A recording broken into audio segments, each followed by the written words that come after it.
नमस्कार, मैं doctor Dimple Mishra, consultant obstetrician and gynaecologist and infertility specialist, Hyderabad. आशा करती हूँ आप सब लोग अच्छे हैं। इस वीडियो में जानेंगे वो तीन कौन से महत्वपूर्ण कारण हैं जिसकी वजह से डॉक्टर जो है सिजेरियन सेक्शन रिकमेंड या सजेस्ट करते हैं।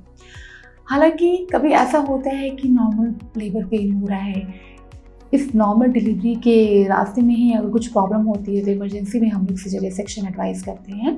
और कई जगह पे ऐसा होता है कि पहले से हम लोग पेशेंट को बोल के रखते हैं कि आपको सिजेरियन डिलीवरी ही होगा।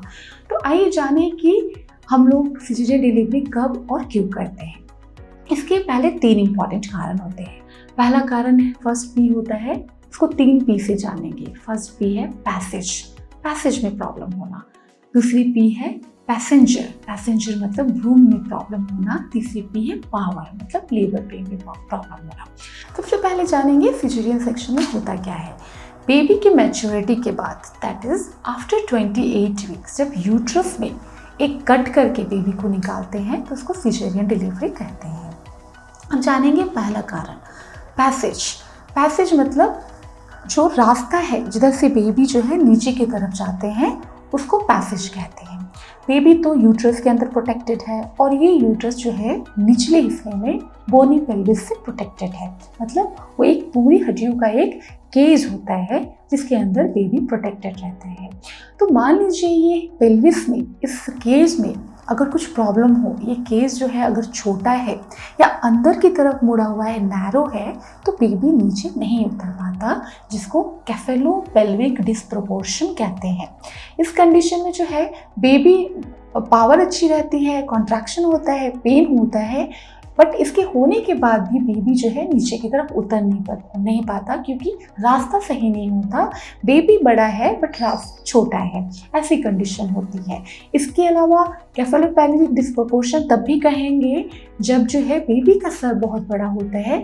पेल्विस का साइज भले नॉर्मल हो बट बेबी का सर बड़ा होता है तो भी ये जो है उस पेल्विस में फिट नहीं हो पाता और नीचे की तरफ नहीं उतर पाता। दूसरा पैसेज का कारण है कि इस रास्ते में अगर कोई बड़ा सा फाइब्रॉइड, दैट इज यूट्रस का कोई बड़ा गांठ या कुछ बड़ा सा सिस्ट अगर बेबी के रास्ते में आ जाता है तो ऑब्स्ट्रक्शन हो जाता है। इस ऑब्स्ट्रक्शन की वजह से बेबी जो है नीचे उतर नहीं पाता और नॉर्मल डिलीवरी नहीं हो पाती है। इसके अलावा जो नेक्स्ट पैसेज में प्रॉब्लम होती है वो होती है प्लासेंटा प्रीविया, मतलब जो नाल है वो नीचे की तरफ रहता है और पूरे बच्चेदानी को, मुख को कवर कर लेता है। ऐसी कंडीशन में पहले नाल निकलता है, जो कि अगर पहले नाल निकल गया तो काफ़ी मात्रा में ब्लीडिंग होती है, जो कि मदर और बेबी के लिए काफ़ी डेंजरस होती है और ये हमें काफ़ी टाइम पहले ही पता चल जाता है। इसलिए इस कंडीशन में हम लोग प्लान सिजेरियन डिलीवरी करवाते हैं ताकि मदर और बेबी को कुछ प्रॉब्लम ना हो। नेक्स्ट हम लोग आते हैं कि पैसेंजर में क्या प्रॉब्लम हो सकता है, मतलब भ्रूण में क्या प्रॉब्लम हो सकता है, बेबी में ऐसी क्या प्रॉब्लम होती है जिसकी वजह से हम लोग नॉर्मल डिलीवरी अलाउ नहीं कर सकते। सबसे पहले आते हैं बेबी की पोजीशन में। बेबी का पोजीशन नॉर्मल जो है, सर नीचे होता है तो नॉर्मल डिलीवरी हो जाती है, बट मान लीजिए बॉटम अगर नीचे है तो नॉर्मल डिलीवरी अगर कराते हैं तो बेबी को इंजरी होने की चांस होती है। तो इसलिए ब्रीच, उसको बेबी का जब बॉटम नीचे होता है तो उसे ब्रीच कहते हैं। तो जब बेबी ब्रीच पोजीशन में होता है तो बेबी के इंजरी को अवॉइड करने के लिए हम लोग C section caesarean delivery recommend करते हैं।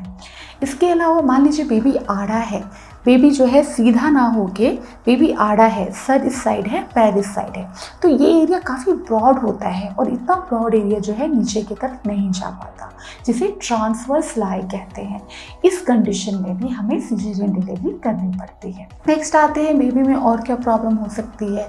बेबी जो है IUGR है, मतलब बेबी का डेवलपमेंट जो है अच्छे से नहीं हुआ, इंट्रा यूटेराइन ग्रोथ रेस्ट्रिक्शन, आपका बेबी अविकसित या कम विकसित है। उस कंडीशन में बेबी को जो है ब्लड फ्लो प्रॉपरली नहीं मिलते। ब्लड फ्लो प्रॉपरली नहीं मिलता है तो बेबी जो है लेबर पेन को टॉलरेट नहीं कर पाता, बेबी को सफोकेशन होती है, ऑक्सीजन की सप्लाई कम हो जाती है, बेबी स्ट्रेस में आ जाते हैं, जिसकी वजह से बेबी जो है पॉटी भी कर सकते हैं जिसे मेकोनियम कहते हैं, और बेबी के हार्ट बीट में भी प्रॉब्लम हो जाती है। तो इस सारी कंडीशन को फीटल डिस्ट्रेस कहते हैं, मतलब बेबी को डिस्ट्रेस है। इस कंडीशन में भी हम लोग सिजेरियन सेक्शन की सलाह करते हैं। इसके अलावा जो है बेबी का जो तरल पदार्थ जो एमनियोटिक फ्लूइड है वो अगर बहुत ही कम है तो उस कंडीशन में भी नॉर्मल डिलीवरी होना मुश्किल होता है, क्योंकि बेबी को पैसेज के लिए एक फोर्स, एक तरल पदार्थ का फोर्स चाहिए जो कि एमनियोटिक फ्लूइड प्रोवाइड करता है। अगर वो पानी बहुत कम है तो बेबी को वो मूवमेंट करने में, उस पैसेज में नीचे उतरने में प्रॉब्लम होती है। उस कंडीशन में भी हम लोग सिजेरियन डिलीवरी एडवाइस करते हैं। इसके अलावा हम लोग आते हैं हम लोग नेक्स्ट थर्ड पी में, जिसको कहते हैं पावर मतलब लेबर पेन। अगर लेबर पेन हो ही नहीं रहा या लेबर पेन हो रहा है बट उसमें जितनी होनी चाहिए उतनी नहीं हो रही कि डिलीवरी हो सके, जैसे मान लीजिए पेशेंट का समय आ गया, 9 महीना क्रॉस हो गया, पेशेंट 10वें महीने में आ गया, फिर भी कुछ लेवल सब कुछ ठीक है, बेबी का पोजीशन ठीक है, सब कुछ ठीक है, तो भी पेन शुरू नहीं होता, तो हम लोग कुछ उसमें पेन होने की दवाइयाँ देके मदर को पेन करते हैं, आर्टिफिशियल ऑगमेंटेशन ऑफ लेबर करते हैं, पेशेंट को थोड़ा इंड्यूस करते हैं कि उनको लेबर पेन शुरू हो। फिर ऐसा होता है लेबर पेन तो शुरू हो जाता है बट जो है उसकी इंटेंसिटी इतनी नहीं होती कि नॉर्मल डिलीवरी हो जाए। इस कंडीशन में एक लिमिट तक ही हम लोग जो है पेन होने की दवाइयाँ दे सकते हैं, क्योंकि ज़्यादा लिमिट क्रॉस करके अगर पेन बढ़ने की दवाइयाँ दिया तो मदर को प्रॉब्लम हो सकता है और बेबी को भी प्रॉब्लम हो सकती है। इसलिए मान लीजिए दवाइयाँ देने के बाद भी अगर लेबर पेन सफिशिएंट नहीं है, उस कंडीशन में भी हम लोग सिजेरियन सेक्शन करते हैं। अब नेक्स्ट आते हैं हम लोग कि अब एक सोलो प्रॉब्लम होती है, इस 3 पी के अलावा एक सोलो प्रॉब्लम होती है जो मदर में ही होती है, उस कंडीशन में भी हम लोग सिजेरियन सेक्शन की सलाह देते हैं। इसमें सबसे पहला आता है अबरप्शियो प्लेसेंटा, जिसमें जो है प्लेसेंटा जो है डिलीवरी के पहले ही छूट जाता है बच्चादानी के अंदर। जनरली क्या होता है, पहले बच्चा निकलता है फिर प्लेसेंटा निकलता है, बट इस कंडीशन में प्लेसेंटा जो है पहले ही छूट जाता है, जिसकी वजह से ब्लीडिंग होती है, सीवियर पेन होता है, मदर और बेबी दोनों के लिए काफ़ी रिस्की होता है। तो इस कंडीशन में हम लोग सिजेरियन सेक्शन करते हैं। इसके अलावा मदर का भी ब्लड प्रेशर बहुत ज़्यादा हाई है, मेडिसिन से कंट्रोल नहीं हो रहा और इतना हाई है कि मदर को झटके पड़ने लगते हैं, फिट्स होने लगते हैं, तो इसका एकमात्र इलाज है जल्दी से डिलीवरी करा देना। तो नॉर्मल डिलीवरी तो जल्दी से नहीं हो सकती, तो हम लोग डिलीवरी जल्दी कराते हैं सिजेरियन डिलीवरी से, ताकि जल्दी से डिलीवरी हो जाए और मदर के कॉम्प्लिकेशन को रोक सके। इसके अलावा और एक कंडीशन होती है जहाँ पेशेंट जो है दूसरी बार प्रेग्नेंट होते हैं और पहला डिलीवरी जो है सिजेरियन सेक्शन से होता है। ऐसा नहीं है कि पहला डिलीवरी सिजेरियन सेक्शन से है तो दूसरा डिलीवरी सिजेरियन सेक्शन से हो। अगर सब कुछ अच्छा रहा तो हम लोग वीवैक ट्राई कर सकते हैं, उसका मतलब होता है vaginal birth after caesarean delivery. But जब हमें ये नहीं पता रहता कि अंदर का जो है यूट्रस के अंदर जो हमने कट डाला है वो कैसा है, वो क्या ऐसे हॉरिजॉन्टल पोजीशन में है या वो सीधा है, वैसा हमें नहीं पता वो कैसे कट डाले हैं, या हमें ये नहीं पता अंदर जो यूट्रस की हीलिंग है स्कार लाइन पे वो कैसी हुई है। जब नहीं पता रहता है और जब पेशेंट को लेबर पेन्स होते हैं जो कि बहुत ही हाई इंटेंसिटी के होते हैं, तो स्कार लाइन जो पतले होते हैं उन्हें फटने के चांसेस होते हैं, जिसे यूटेराइन रप्चर कहते हैं, जो एक बहुत ही डेंजरस कंडीशन है मदर के लिए भी और बेबी के लिए भी।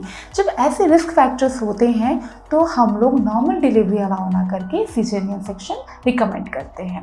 इसके अलावा जब मदर को कोई सीवियर ग्रेड की हार्ट प्रॉब्लम होती है जहाँ पे नॉर्मल डिलीवरी अलाउ करना हार्ट के लिए अच्छा नहीं है, मदर को हार्ट फेलियर हो सकती है, उस कंडीशन में भी हम लोग प्लान्ड इलेक्टिव सिजेरियन डिलीवरी करते हैं। आशा करती हूँ आपको ये वीडियो अच्छा लगा हो। अगर इस वीडियो से रिलेटेड आपको कुछ डाउट है तो नीचे दिए गए लिंक में हमें संपर्क करें। धन्यवाद।